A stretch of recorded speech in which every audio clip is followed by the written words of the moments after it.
श्रोता प्रेमियों, मैं राम सागर शास्त्री आप लोगों के समक्ष एक प्रसंग रखने जा रहा हूं। रसीले दृष्टांत।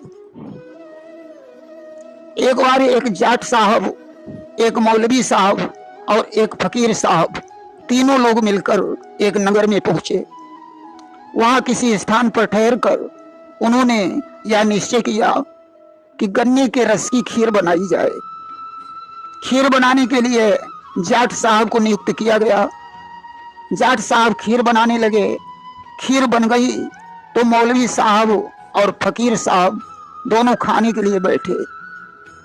बोले थोड़ी थोड़ी परोसना और तुम लोग भी थोड़ी थोड़ी खाना, प्रातःकाल ठंडी खीर खाने में अच्छी लगेगी।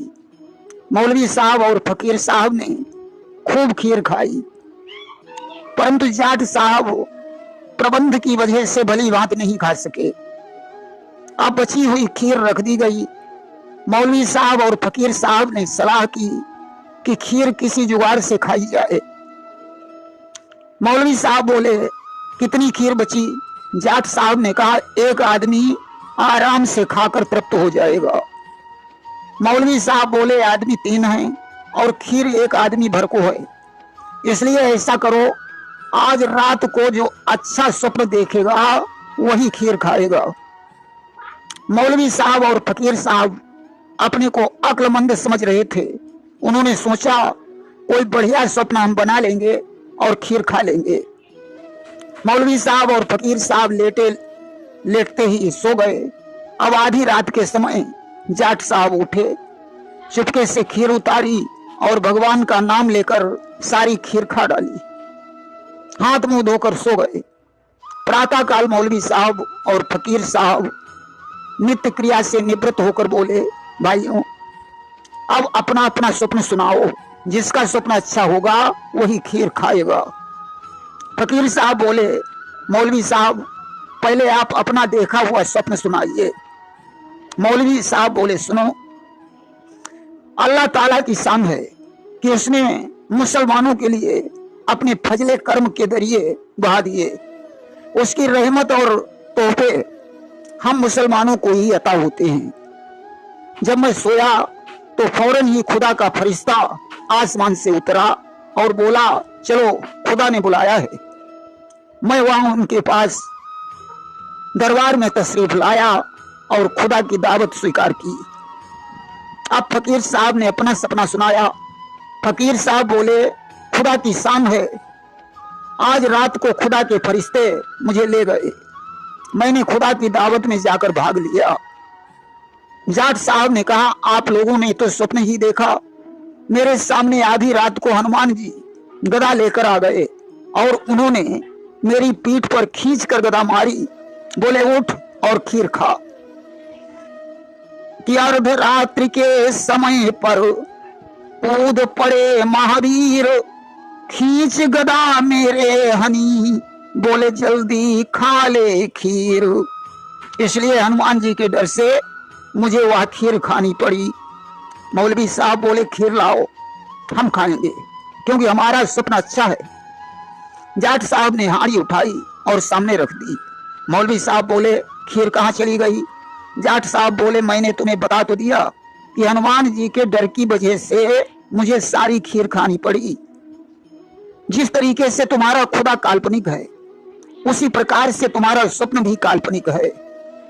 हमारे इष्ट हनुमान ने कहा कि इन दोनों ने तो खुदा के यहां जाकर खूब दावत खाई, इसलिए इस खीर को तू खा ले, और मुझे वो खीर खानी पड़ी। अब तो मौलवी साहब और फकीर साहब दोनों चुप हो गए। एक बार एक जमाई अपनी ससुराल को गया। जमाई से जब पूछा गया कि आज क्या बनाया जाए, जमाई ने कहा पूरी खाते खाते मन उचट गया, इसलिए खिचड़ी बनाई जाए। अब तो खिचड़ी बनाई गई, जमाई को परोसी गई। जमाई बोला अम्मा कुछ घी वगैरह हो तो डालो। बोली लल्ला घी तो बिल्कुल नहीं है, अगर नहीं मानते हो तो मैं मलैया उठाए लाती हूँ। सर्दी में घी वैसे भी जम जाता है। मलैया ले आई, थाली में लौट दी, एक बूंद भी घी नहीं गिरा। जाकर मलैया रख दी और बाहर चली गई। जमाई को मौका मिला वह उस मलैया को उठाकर ले आया और चूल्हे पर रख दी। घी जब पिघल गया तो उसने मलैया को जहां का तहां रख दिया। अब सास जी आई, जमाई बोला अम्मा थोड़ा घी डालो। सास बोली लल्ला नहीं मानते हो तो मैं फिर मलैया उठाए लाती हूँ। उठा लाई और लौट दी। अब तो तमाम घी थाली में गिर गया। सास जी की देखकर आंखें चकाचौंध हो गई। बोली लल्ला हमारे यहाँ साले के साथ खाना खाया जाता है, ऐसी यहाँ की प्रथा है। अब तो साले बहनोई एक थाली में खाने लगे। जमीन कुछ ऊंची नीची थी इसलिए घी जमाई की तरफ जा रहा था। अब तो सास जी से न रहा गया, उठी और बोली लल्ला तुम्हारी माँ ने हमारी लड़की को बहुत दुख दिया। खिचड़ी में एक मेड़ बनाते हुए बोली मैं तुमसे खुला खुला शब्दों में कहती हूँ कि अलग हो जाओ। जमाई साहब ने देखा मामला गड़बड़ हो गया, घी तो सब उधर चला गया। उसने हाथ से सारी खिचड़ी मिलाते हुए कहा तुम्हारी लड़की ने तो मेरा घर ही चौपट कर दिया। एक बार एक राजा ने दावत की योजना बनाई। उसने मछुआरों के पास सूचना भेजी। मछुआरे मछली लेकर आए। जो ही वे आगे बढ़े दरोगा जी ने उन्हें रोक लिया। बोले मछली की आधी कीमत मुझे चाहिए। और आगे बढ़े तो पहरेदार ने कहा मछली की आधी कीमत मुझे चाहिए। और आगे बढ़े तो मंत्री जी ने कहा मछली की आधी कीमत मुझे चाहिए। बेचारे मछुआरे वापस लौट आए। तब तक एक उद्दंड मछुआरा मछली लेकर पहुंचा। उसने सभी को आश्वासन दिया चिंता मत करो, यह मछली राजा के पास पहुंचने दो, तुम्हारी कीमत तुम्हें मिल जाएगी। मछली लेकर मछुआरा राजा के पास गया। राजा ने कहा कीमत बोलो। उसने कहा महाराज इस मछली की कीमत 200 जूते है। राजा ने कहा क्या तुम्हारा दिमाग खराब है? बोला नहीं महाराज मैं बिल्कुल ठीक हूं, मुझे सिर्फ 200 जूते ही चाहिए। राजा ने नौकर को बुलाया और बोले क्या कोई साझेदार भी है? मछुआरा बोला हाँ महाराज दरोगा जी को बुलाया जाए। बोला 50 जूतों के हकदार दरोगा जी हैं, 50 के हकदार पहरेदार हैं और 50 जूते के हकदार मंत्री जी हैं, बाकी 50 जूते का हकदार मैं हूं। इन शब्दों को सुनकर राजा बड़ा प्रसन्न हुआ और उसने उन तीनों रिश्वतखोरों को दरबार से निकाल दिया और मछुआरे को एक स्वर्ण मुद्रा देकर शहर से विदा कर दिया। एक बार अकबर ने बीरबल से पूछा बीरबल एक बात बताओ संसार में सबसे चालाक जाति कौन सी है? बीरबल ने कहा जहां पनाह संसार में सबसे चालाक जाति बनिया है। अगर आप कुछ पैसा खर्च करें तो मैं आपको प्रत्यक्ष दिखा दूं। बीरबल ने शहर के प्रधान मुल्ला को बुलाया और कहा बादशाह सलामत को तुम्हारी दाढ़ी की जरूरत है, उसके बदले में जो आप इनाम चाहोगे मिल जाएगा। मुल्ला जी लड़खड़ाती हुई आवाज में बोले दीवान जी दाढ़ी तो खुदाबंद अल्लाह ताला की खास प्यारी चीज है, भला इसे कैसे दे दिया जाए? बीरबल ने कहा जीवन भर आपने जिसका नमक खाया है भला उसके लिए इतना नहीं कर सकते हो? मुल्ला जी बोले सरकार 5 रुपए दिला दीजिए। बीरबल ने 5 रुपए दे दिए। मुल्ला जी की दाढ़ी मुड़वा कर बीरबल ने रख ली। अब बीरबल ने एक दाढ़ी वाले बनिए को बुलाया और बोले जहां पनाह की को तुम्हारी दाढ़ी की जरूरत है। उसने कहा श्रीमान जी हमारी माँ का जब निधन हुआ था तो 5000 रुपए इस दाढ़ी के खातिर खर्च हुए। जब पिताजी का निधन हुआ तो फिर 5000 दाढ़ी के खातिर खर्च हुए, इसलिए 10,000 रुपए खर्च हुए। बीरबल ने कहा कोई बात नहीं, आपको 10,000 रुपए दे दिए जाएंगे, परंतु दाढ़ी जहां पनाह को देनी पड़ेगी। 10,000 रुपए लेकर वह दाढ़ी मुड़वाने बैठा। नाई ने जो ही दाढ़ी में पानी लगाकर हाथ फिराया, सेठ जी ने नाई के एक तमाचा मारा और बोले मूर्ख तू क्या या अनिए बनिए की दाढ़ी समझता है? अरे बादशाह अकबर की दाढ़ी है ये। अकबर को उसके शब्द सुनकर गुस्सा आ गया और उन्होंने उसे दरबार से बाहर निकाल दिया। एक गांव में एक पंडित जी रहते थे। एक बार गांव के 2-4 लड़कों ने मिलकर एक गधे को खूब पीटा, यहां तक कि पीटते पीटते वह गधा मर गया। अब तो लड़के पंडित जी के पास पहुंचे बोले महाराज हम लोगों के हाथों से एक गधा मर गया। पंडित जी ने पंचांग उठाया और देखकर बोले अरे यह तो बहुत गलत हो गया, पहले तो तुम लोगों को हत्याहरण जाना पड़ेगा, इसके बाद 101 ब्राह्मण खिलाने पड़ेंगे। लड़कों ने कहा पंडित जी फिर तो इतना काम आपको भी करना पड़ेगा, क्योंकि आपका लड़का संतोष भी मेरे साथ था। अब तो पंडित जी शांत हो गए, पंचांग को इधर उधर पलटा और बोले कि जो कहूं संग हो संतोषा, तो गधा मारे ने कुन दोषा। अगर तुम लोगों के साथ में हमारा लड़का संतोष भी था तो गधे को मारने में कोई दोष नहीं है, आप लोग निश्चिंत घर जाइए। एक देहाती मूर्ख महोदय का विवाह शहर में हो गया। महोदय जी पत्नी की विदा कराने के लिए ससुराल में पहुंचे, तभी उनका साला आया, उसने इत्र की एक फुरेरी दी। अब महोदय जी विचार करने लगे कि इसका क्या करें। महक कर देखा तो मीठी मीठी सुगंध लगी। महोदय जी ने विचार किया शायद यह कोई खाने की चीज है, फुरेरी को निगल लिया। तब तक दूसरा साला पान लेकर आया। महोदय जी ने सोचा पान का जोड़ कान से बनता है, पान उठाया और कान में रख लिया। शाम को पूड़ियां बनाई गईं। महोदय जी खाने के लिए बैठे। घर में पत्नी की कुछ सहेलियां भी बैठी हुई थीं। महोदय जी एक एक पूड़ी खाने लगे। पत्नी ने विचार किया सहेलियां इन्हें मूर्ख समझेंगी, इसलिए उसने 2 उंगली उठाकर इनकी तरफ इशारा किया कि एक पूड़ी के 2 भाग कर लीजिए, पूरी पूरी खाना अच्छी बात नहीं है। कि अंगूरी उठाई इशारा कियो और एक पूड़ी के 2 ग्रास किए जाओ। मूर्ख ने समझा पत्नी कह रही है कि एक एक पूड़ी नहीं 2-2 पूड़ी खाओ। कि मूर्ख जानी सयानी कहे और 2-2 पूड़ी मुख माही धरे जाओ। अब तो 2-2 पूड़ी खाने लगे।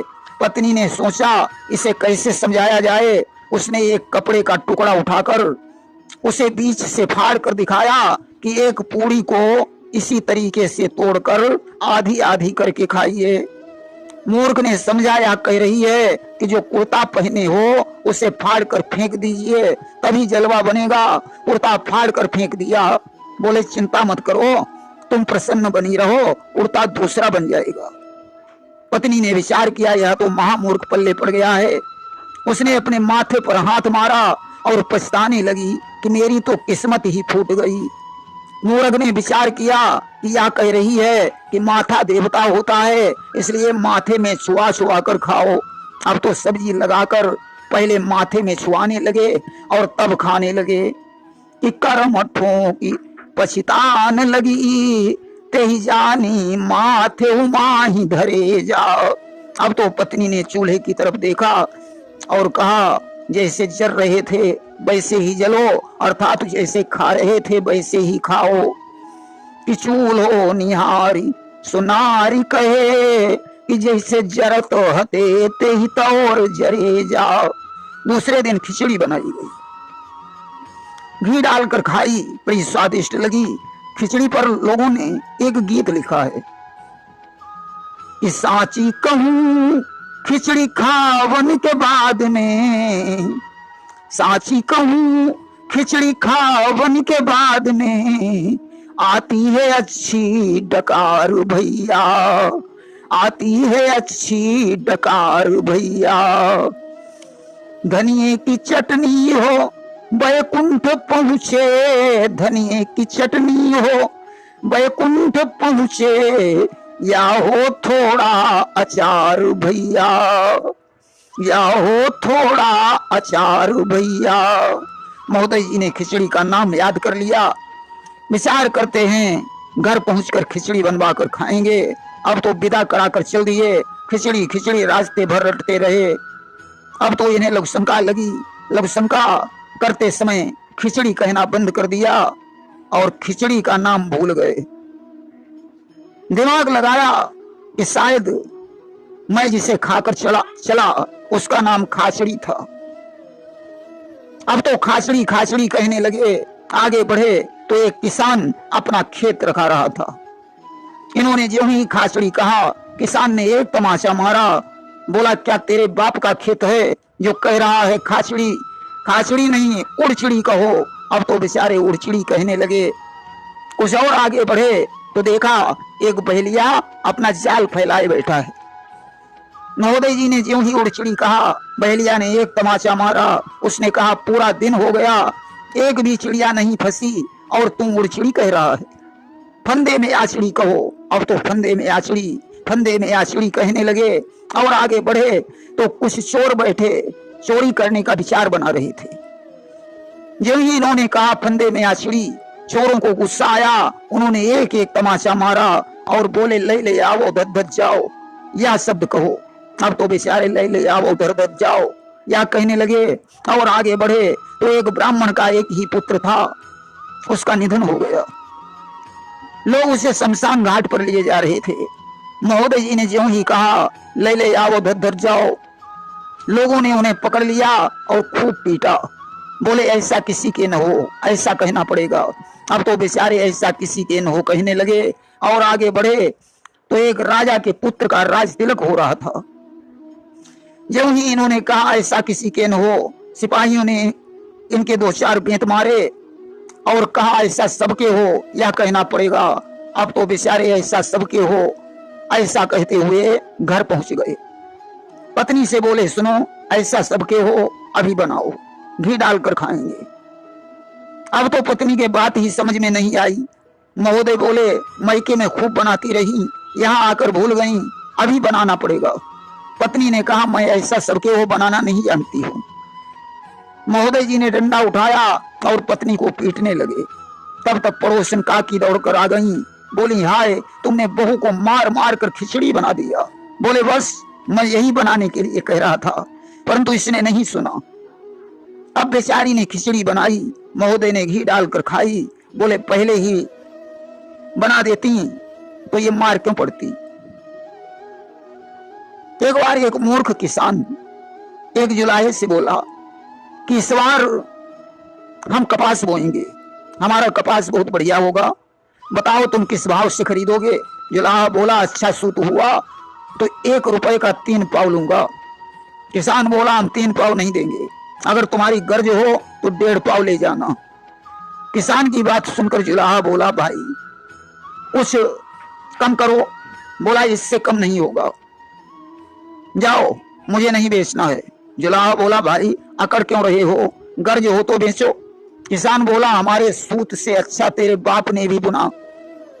जुलाहा बोला, तेरा सूत महीन हो ही नहीं सकता, मैं रद्दी सूत नहीं लूंगा। किसान बोला, जा, मैं अपना सूत किसी और को दे दूंगा। अब तो दोनों में जूता लात होने लगा। गांव के लोगों ने आकर बीच बचाव किया। इसी प्रकार एक पंडित जी ने सत्तू मांग मांग कर एक मटकी भर ली।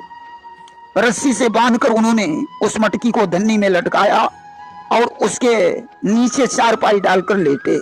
विचार करने लगे, मटकी सत्तू से भरी है, अगर गांव में अकाल पड़ गया तो 100 रुपए प्राप्त हो जाएंगे, उससे मैं एक बकरी लूंगा, बकरी से तमाम बकरे बकरी तैयार हो जाएंगे, उन्हें बेचकर मैं गाय खरीदूंगा, गाय से तमाम गायें और बछड़े हो जाएंगे, उन्हें बेचकर मैं भैंस खरीद लूंगा, भैंस से तमाम भैंस से तैयार हो जाएंगे, उन्हें बेचकर मैं घोड़ी खरीदूंगा, घोड़ी से तमाम घोड़े घोड़ी हो जाएंगे, उन्हें बेचकर बढ़िया सा महल बनवाऊंगा, धनवान होने के कारण मेरा अच्छा विवाह हो जाएगा, पत्नी से जो पुत्र पैदा होगा उसका नाम मैं सोम शर्मा रखूंगा, पुत्र से इतना प्रेम करूंगा कि वह मुझे देखते ही पापा पापा कहकर दौड़ पड़ेगा।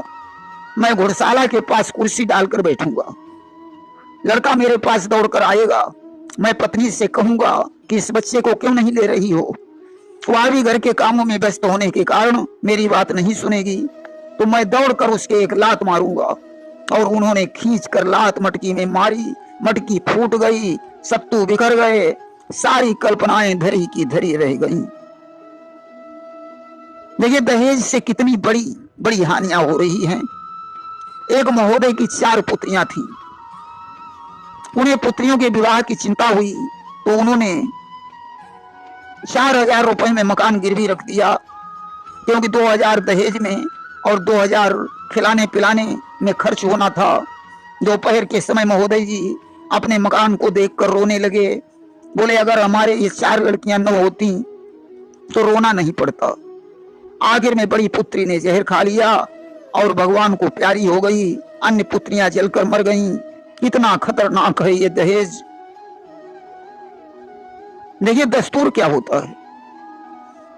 जापान में शिंटो मठ के प्रवर्तक प्रत्येक 7वीं वर्ष लट्ठा समारोह आयोजित करते हैं। इसमें हजारों लोग भाग लेते हैं। इसके तहत टनों भारी और 10 फुट लंबे लकड़ी के लट्ठे को गहरी ढलान पर ढकेला जाता है। खासियत यह है कि उस पर लोग सवार होते हैं। स्वाभाविक है इस दौरान तमामों लोग चुटियल भी होते हैं, परंतु अब दस्तूर है तो निभाना तो पड़ेगा ही। देखिए दुष्ट 4 प्रकार के होते हैं, सठ, खल, मूर्ख और जड़। सठ सत्संग से सुधर जाता है और सठे साठ्यम समाचरित, सठ के साथ सठता का व्यवहार करना चाहिए। खल का स्वभाव नहीं बदलता। एक कवि ने लिखा है कि जाता कभी स्वभाव न खल का, इतना ही सत्संग करे वो सुजन साधु निर्मल का। जाता कभी स्वभाव न खल का, मिश्री मिश्रित पैसे सिंचन करो वृक्ष के थल का। किंतु स्वाद कड़वा ही होगा सदा नीम के फल का। जाता कभी स्वभाव न खल का। और मूर्ख को उपदेश देना भी गुनाह है। उसे भले ही ब्रह्मा के समान गुरु मिल जाए, परंतु उसे चेत नहीं होता। 64 प्रकार के मूर्ख बताए गए हैं। एक कवि ने लिखा है कि मूर्ख अपने ही गुण को गाते हैं, मूर्ख बच्चों को मुंह लगाते हैं, मूर्ख त्यागी हो जोड़ते धन को, मूर्ख बेकार तोड़ते फल को, मूर्ख निर्धन का द्रव्य हरते हैं, मूर्ख मन में घमंड रखते हैं, मूर्ख बूढ़े में ब्याह करते हैं, मूर्ख सबसे विवाद करते हैं, मूर्ख हर वक्त मुस्कुराते हैं, मूर्ख गलियों में गुनगुनाते हैं, मूर्ख कामों में दखल देते हैं, मूर्ख झगड़े को मोल लेते हैं, मूर्ख बलधर से बैर करते हैं, मूर्ख गर्मी में सैर करते हैं, मूर्ख जहरों से भी कड़वा बोलें, मूर्ख गैरों के पाप को खोलें, मूर्ख 2 जन्म तीसरे बनते, मूर्ख गैरों की बात पे चलते, मूर्ख हित की न बात सुनते हैं, मूर्ख अनगैर घर में रखते हैं, मूर्ख कर्मों से हीन होते हैं, मूर्ख बुद्धि से क्षीण होते हैं। मूर्ख से बड़ा जड़ होता है, जिसके दिमाग में कुछ भी नहीं टिकता, इसलिए इसे महामूर्ख कहा जाता है। प्रेम से बोलिए वृंदावन बिहारी लाल की जय।